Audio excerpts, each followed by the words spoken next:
जय हिंद साथियों। आज फिर से हम एक नए टॉपिक के साथ शुरुआत करेंगे। संविधान सभा एवं संविधान के निर्माण की प्रक्रिया किस किस से मिलकर हमारा संविधान बना गया है, उसके बारे में A to Z मैंने शॉर्ट आपके लिए नोट्स बनाए हैं। उससे आप ज़रूर पढ़िए, आपको ज़रूर बेनिफिट होगा। पूरा निचोड़ मैंने इस शॉर्ट नोट्स में बना रखे हैं। जितने भी थे, जहाँ से भी थे, NCERT या आदर्श बुक से जिससे भी नोट्स बनते थे, वो सारे के सारे इस संविधान निर्माण प्रक्रिया में मैंने इंक्लूड कर दिया है। तो शुरू करते हैं। संविधान सभा की मांग, सर्वप्रथम मांग जो थी मई 1934 में रांची में स्वराज पार्टी ने मांग उठाई थी। ये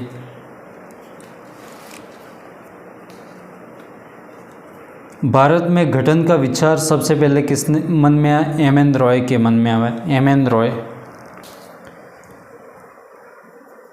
जिसकी पुष्टि कांग्रेस के 1936 के फैज़पुर अधिवेशन में की गई थी।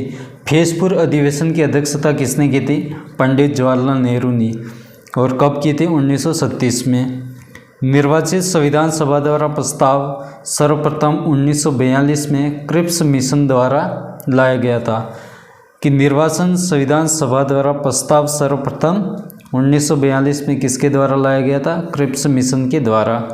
और कैबिनेट मिशन योजना 1946 द्वारा भारतीय संविधान सभा का प्रतिनिधित्व निर्वाचन गठन किया गया था। कब किया गया था? 1946 में। किस योजना के तहत? कैबिनेट मिशन योजना के तहत। आगे देखते हैं। संविधान सभा की कुल सदस्य संख्या कितनी थी? 383 थी, जिसमें से भी ब्रिटिश भारत की जो संख्या थी, वो सदस्यों की संख्या वो कितनी थी? 294। और देशी रियासतों की संख्या कितनी थी? 93 थी। 93 थी, आवंटित की जानी थी। इसमें से 294 में से 292 सदस्य जो थे वो चुनाव के 11 गवर्नर प्रांतों के और 4 मुख्य आयुक्त प्रांतों के निर्वाचित किया जाना था।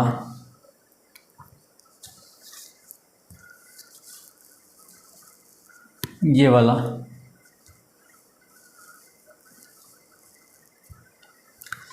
आगे देखते हैं। संविधान सभा चुनाव कब हुए थे? जुलाई और अगस्त में 1946 के समापन तक इसके चुनाव हो गए थे। जुलाई और अगस्त में 1946। 296 सीट कांग्रेस, 296 टोटल सीट थी, जिसमें से कांग्रेस के 208 सीट और मुस्लिम लीग के कितने थे? 73 सीट। और छोटे स्वतंत्र सदस्यों को मिलाकर कितने थे? 25 सीटें उनकी थी। देशी रियासतों ने प्रारंभ में संविधान सभा में भाग नहीं लिया था। देशी जितने भी रियासत थे उतने प्रारंभ में संविधान सभा में भाग नहीं लिया था। इसके पश्चात 28 अप्रैल 1947 से तृतीय जब अधिवेशन हुआ, संविधान सभा का तृतीय अधिवेशन हुआ 28 अप्रैल 1947 को, तब देशी रियासतों ने संविधान सभा में भाग लिया गया था। आगे देखते हैं। संविधान सभा मुख्यतः अप्रत्यक्ष निर्वाचन परिणाम थी। कोई वोटिंग नहीं होते, अप्रत्यक्ष निर्वाचन से संविधान सभा का मुख्य परिणाम थी। प्रांतों की संविधान सभाओं का उपयोग निर्वाचन मंडल के रूप में होता था, लेकिन वयस्क मताधिकार पर आधारित नहीं था। वयस्क मताधिकार, अभी 18 साल से ऊपर वाला वयस्क मताधिकार वाला आधारित नहीं था ये।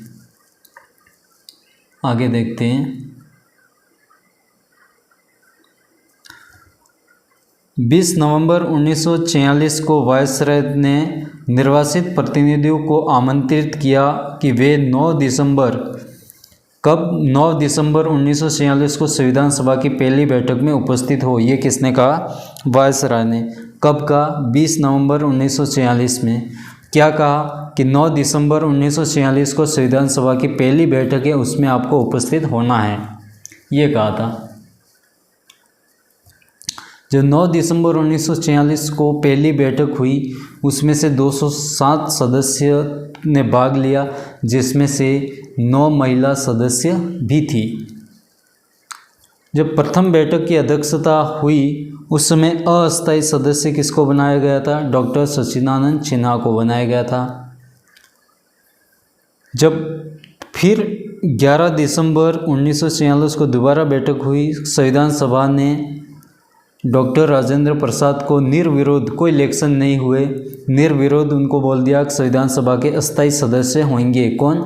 डॉक्टर राजेंद्र प्रसाद। कब? 11 दिसंबर 1946 को क्या बने थे? ये अस्थायी सदस्य बने थे। इसके बाद 13 दिसंबर 1946 को पंडित जवाहरलाल नेहरू ने संविधान सभा में उद्देश्य प्रस्ताव प्रस्तुत किया था। कब किया था? 13 दिसंबर 1946 को। किसने किया था? जवाहरलाल नेहरू ने। क्या किया था? उद्देश्य प्रस्ताव को प्रस्तुत किया था, जो कि 22 जनवरी 1947 को संविधान सभा द्वारा पारित भी किया। कब पारित किया गया उद्देश्य संविधान प्रस्ताव? 22 जनवरी 1947 को। अब आगे देखते हैं माउंटबेटन योजना कब आई? 3 जून 1947 को विभाजन के स्वरूप पाकिस्तान के लिए पृथक संविधान सभा का गठन किया गया। कब किया गया? कि जब माउंटबेटन योजना आई 3 जून 1947 को, तब। आगे देखते हैं कि भारतीय संविधान सभा कि सदस्यों की संख्या घटकर कितनी रह गई उस समय, जब माउंटबेटन योजना 3 जून 1947 को विभाजन हो गया था। उस समय सदस्यों की संख्या घटकर 299 रह गई थी। क्यों? कि भारतीय प्रांतों के 229 प्रतिनिधि थे और देशी रियासतों को कितने प्रतिनिधि थे? 70 प्रतिनिधि थे। ये बात आपको ध्यान में रखनी है। आगे देखते हैं संविधान का निर्माण जब पूर्ण हुआ कितने समय लगा? 2 वर्ष 11 माह और 18 दिन। कुल कितने अधिवेशन हुए? 11 अधिवेशन हुए और अवधि कितने दिन तक हुई? 166 दिन तक। इसमें से 114 दिन तो संविधान के प्रारूप पर विचार ही किया गया था। कितने दिन तक? 114 दिन तक। और 11वें अधिवेशन के अंतिम दिन जब 26 नवंबर 1949 को संविधान को अंगीकृत किया गया, तब 11 अधिवेशनों के अतिरिक्त संविधान सभा जब पुनः बुलाई गई 24 जनवरी 1950 को सम्मिलित की गई, तो सदस्यों ने हस्ताक्षर कितने किए? कितने सदस्यों ने हस्ताक्षर किए? उनमें से 284 सदस्यों ने अंतिम रूप से हस्ताक्षर किए गए थे। आगे देखते हैं संविधान निर्माण के समय बी.एन. राव का फुल फॉर्म क्या है? पूरा नाम क्या है? बिनेगल नरसिंह राव। क्या है? बिनेगल नरसिंह राव को संवैधानिक सलाहकार नियुक्त किया गया। आगे संविधान पूर्ण रूप से 26 जनवरी 1950 को लागू हो गया था। संविधान हमारा कब लागू हुआ? 26 जनवरी 1950 को। और पहले संवैधानिक सलाहकार किसे नियुक्त किया गया था? बिनेगल नरसिंह राव, मतलब बी.एन. राव को। भारतीय संविधान सभा में कुल कितनी महिला थी? 15 महिला थी। उनके नाम मैं एक बता देता हूँ, कभी एग्ज़ाम में पूछ लिया जाता है तो आप बता सकते हैं, और वैसे भी आपको नॉलेज के लिए याद होना चाहिए। विजय लक्ष्मी पंडित 15 महिलाओं में से संविधान सभा में कुल पहली महिला थी विजय लक्ष्मी पंडित, राजकुमारी अमृत कौर दूसरी, तीसरी सरोजनी नायडू, चौथी सुचिता कृपलानी, 5वीं पूर्णिमा बनर्जी, 6ठी लीला राय, 7वीं जी दुर्गाबाई और 8वीं हंसा मेहता, 9वीं कमला चौधरी, 10वीं रेणुका रे और 11वीं मालती चौधरी और 12वीं दक्ष यानी वेलायुद्धन और 13वीं थी बेगम अजाज रसूल, 14वीं महिला एनी मस्करेनी और 15वीं अंतिम महिला थी अम्मू स्वामीनाथन। और ग्रेनविन ऑस्टिन ने कहा कि संविधान सभा कांग्रेस भी और कांग्रेस भारत भी थी। ये किसने कहा था? ग्रेनविन ऑस्टिन ने कहा था। लगभग मैंने आपको संविधान सभा और संविधान निर्माण की प्रक्रिया के बारे में पूर्ण जानकारी दी है। जितने भी ऑब्जेक्टिव क्वेश्चन आते हैं इनमें से मेरे हिसाब से इससे बाहर कुछ भी नहीं जाएगा। फिर भी अपन एक अगला वीडियो में इसकी ऑब्जेक्टिव टाइप का क्वेश्चन लेके आऊँगा।